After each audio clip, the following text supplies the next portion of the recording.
কেন্দ্রীয় সরকারের উজ্জ্বলা যোজনার গ্যাসের সংযোগ দেওয়ার নামে প্রতারণার অভিযোগ উঠল মালবাজার শহরের একটি গ্যাস এজেন্সির বিরুদ্ধে।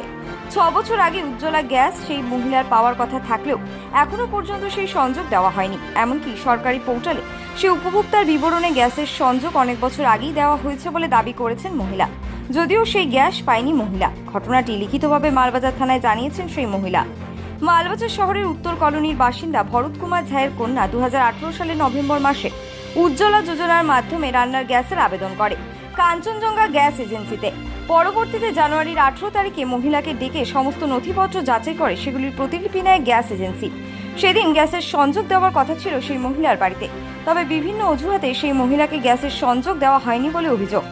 6 বছর গ্যাস এজেন্সিতে বহুবার যাওয়ার পর সম্প্রতি সেই গ্যাস অফিস থেকে মহিলাকে ডেকে পাঠানো হয় এবং তাকে একটি ঘোষণাপত্রে স্বাক্ষর করতে বলা হয়, যেখানে লেখা ছিল তিনি গ্যাস পেয়ে গেছেন। মহিলা অবুঝ বাঙালি থাকায় তিনি কিছু না বুঝতে পেরে সেখানে স্বাক্ষর করতে শুরু করেন, যদিও পরবর্তীতে মহিলার দাদা ঘোষণাপত্র দেখে তার বিরোধিতা করেন। পরবর্তীতে গ্যাস এজেন্সির কর্মচারী উজ্জ্বলা গ্যাস কানেকশন পাইয়ে দেওয়ার নামে 900 টাকার দাবিও করেন বলে অভিযোগ। এই ঘটনার পর সেই মহিলা এবং তার দাদা মালবাজার থানায় পুরো বিষয় নিয়ে লিখিত অভিযোগ দাখিল করেন। সেই মহিলা গ্রাহক বলেন, এভাবে প্রচুর মানুষের সাথে প্রতারণা করেছে এজেন্সি। অনলাইনে দেখাচ্ছে গ্যাসটি আমার নামে বুকিং হয়েছে, যদিও সেই গ্যাস আমার কাছে পৌঁছয়নি। মহিলার ভাই নিখিলেশ শাহ বলেন, পুলিশ বলেছে তদন্ত করে দেখবে। আমরা চাই দুর্নীতির সঠিক তদন্ত হোক। শুক্রবার সকালে সেই গ্যাস এজেন্সির দোকানে তদন্তে যায় মালবাজার থানার পুলিশ এবং তারপরেই নড়েচড়ে বসে সেই গ্যাস এজেন্সি।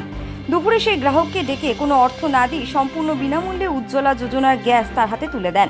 যদিও গ্যাস এজেন্সির কর্মকর্তারা বলেন তারা নতুন এসেছেন, পুরনো কবে কি হয়েছে তারা বলতে পারবেন না। গ্রাহকের কাছে উজ্জ্বলা যোজনা গ্যাসের নামে 900 টাকা চাওয়ার অভিযোগ তিনি অস্বীকার করেন। যদিও শোনা যাচ্ছে কর্মচারীর ব্যবহার নিয়েও গ্রাহকদের মনে ক্ষোভ রয়েছে। তবে যেখানে কেন্দ্রীয় সরকারের উজ্জ্বলা যোজনার গ্যাস একদম বিনামূল্যে পাওয়ার কথা, সেখানে কিভাবে একজন গ্রাহককে 6 বছর অপেক্ষা করার পর 900 টাকা চাওয়া হচ্ছে বা গ্যাস পেয়ে যাওয়ার ঘোষণাপত্রে স্বাক্ষর করিয়ে নেওয়া হচ্ছে, তা নিয়ে কিন্তু বিস্তর প্রশ্ন উঠতে শুরু করেছে। তাহলে কি উজ্জ্বলা যোজনা গ্যাস দেওয়ার নাম করে বড় কোনো র্যাকেট কাজ করছে? 2019-এর 28/1 আমার বোনের নামে, নিবেদিতা ঝা আমার বোনের নাম, তার নামে একটা গ্যাস উজ্জ্বলা গ্যাস স্যাংশন হয়েছিল। সেটা হচ্ছে কাঞ্চনজঙ্ঘা ডিস্ট্রিবিউটরের কাছে স্যাংশন হয়ে আসছিল। এবার সে গ্যাসটার জন্য আমরা অনেকদিন ধরে 6 বছর ধরে দীর্ঘ 6 বছর ধরে দৌড়াদৌড়ি করছি, অথচ সে আজকে দিব কালকে দিব এভাবে করে ঘুরেছে। আজকে এতদিন পরে তাদের ম্যাডাম নিকি শর্মা ফোন করা হয়েছে, আমার বোনের সঙ্গে কথা বলার পরে বললো ঠিক আছে আপনি আসুন, আপনাকে গ্যাস দেওয়া হবে। আসার পরে এরা এই পেপারটাকে নিয়ে সই করিয়ে নিয়েছে। সই করানোর পরে এবার বলছে যে আপনাকে 900 টাকা রিফিলের দাম দিতে হবে, অথচ উজ্জ্বলা গ্যাসটা হচ্ছে ফ্রিতে দেয় সরকার, তার বাবদে গ্যাস ডিস্ট্রিবিউটাররা 150 টাকা রেগুলেটর দাম নেয়। সেখানে 900 টাকা সে দাবি করবে কেন? অতএব আমাকে বলছে যে 900 টাকা না দিলে গ্যাস দিতে পারবো না। তাহলে এই মানুষটাকে, আমার বোনকে আজকে ফালাকাটার থেকে ডেকে নিয়ে এভাবে হ্যারাসমেন্ট করছে, এটা আজকের কথা না, এরকম 6 বছর ধরে হয়ে গেছে। বিয়ে হওয়ার তার 2 বছর হলো, 2 বছর ধরে সে বাইরের থেকে গ্যাস কিনে বাড়িতে জ্বালাচ্ছে, অথচ তার নামে নিজস্ব উজ্জ্বলা গ্যাস থাকাকালীনও সে গ্যাস পাচ্ছে না। এখন যে লেখার মধ্যে সিগনেচার নিয়েছে সেখানে কি লেখা আছে? সেখানে লেখা আছে যে আমি নিবেদিতা ঝা, আমি একটা অভিযোগ করেছিলাম কাঞ্চনজঙ্ঘা ডিস্ট্রিবিউটরের কাছে যে আমার নামে গ্যাস আসছে, অথচ আমি পাইনি। সেই গ্যাসটা আজকে পেয়ে গেছি, কিন্তু সেই তারিখটা ব্ল্যাঙ্ক রেখেছে, তারা সেই ডেটটাকে ব্ল্যাঙ্ক করেছে, সেই ডেটটা উল্লেখ করেনি। এক গ্রাহক আপনাদের এখান থেকে 2018 সালে উজ্জ্বলা যোজনার অধীনে 19 সালে 18তে অ্যাপ্লাই করে 19-এ সেটা পাস হয়। 19 থেকে সেটা ওনার পাওয়ার কথা ছিল, কিন্তু 6 বছর পরে আজকে উনি গ্যাস পাচ্ছেন। আমরা সেই সময় আমরা ছিলাম না। আমাদের যে কিছু আগে তো আমরা জয়েন করলাম এখানে, যে আগে ছিল সেটা কি করছে তা করছে আমরা কিছু জানি না। এই বিষয়ে উনি অভিযোগ করছে, আমরা মালিক থেকে খবর দিচ্ছি, মালিক থেকে যোগাযোগ করলাম।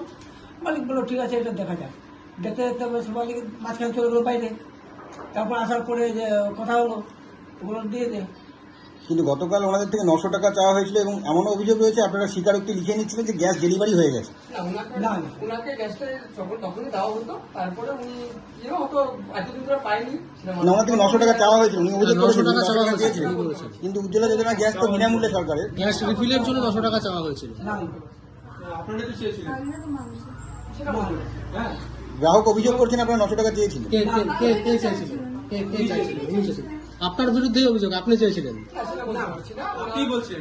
উনি অভিযোগ করেছিলেন, আগে অভিযোগ করা হয়েছিল, আমাদের যে ফিল্ড অফিসার আছে ওখানে অভিযোগ করা হয়েছিল। তারপরে আমরা মালিকের সাথে কথা বলেছি এবং কথা বলার পরে মালিক বলেছে ঠিক আছে আমরা যেহেতু এর আগে ম্যানেজার অন্য একজন ছিলেন তার বিরুদ্ধে কি চুরির ব্যবস্থাটা কি ছিল আগে জানি না, সেটা অনেক কিছুই কেস করা হয়েছিল। তো সেই বিরুদ্ধে আমরা বলেছিলাম যে আমাদের একটু সময় লাগবে, আমরা দেখে নিচ্ছি যে দেওয়া হয়েছে কি হয়নি। তো বর্তমান তারপরে মালিক বলেছিল দিয়ে দিতে। তো তারপরে ওনারা অভিযোগ করা যায়, পুলিশও এসেছিলেন, ওনার কথা বলা হয়, ওরা সম্ভবত পুলিশে আপনাকে ফোন করেছে আজকে সকালে, বলে দিয়েছে দিয়ে দিতে, আমরা দেওয়া হয়ে গেছে। আপনি বলছেন 900 টাকা চাওয়া হয়নি ওনার থেকে? না বলতে পারছি না। না, অভিযোগটা তো আপনার বিরুদ্ধেই, আপনার সামনে সরাসরি উনি অভিযোগ করছেন যে আপনি সেটা দিয়েছেন। আপনি বলতে না পারলেও সেটা ওনার সিসিটিভি ক্যামেরা করবে, তার ভয়েস সেটা রেকর্ডিং করবে। সেটা তো কোনো যখন এত বড় অফিসে ক্যামেরা আছে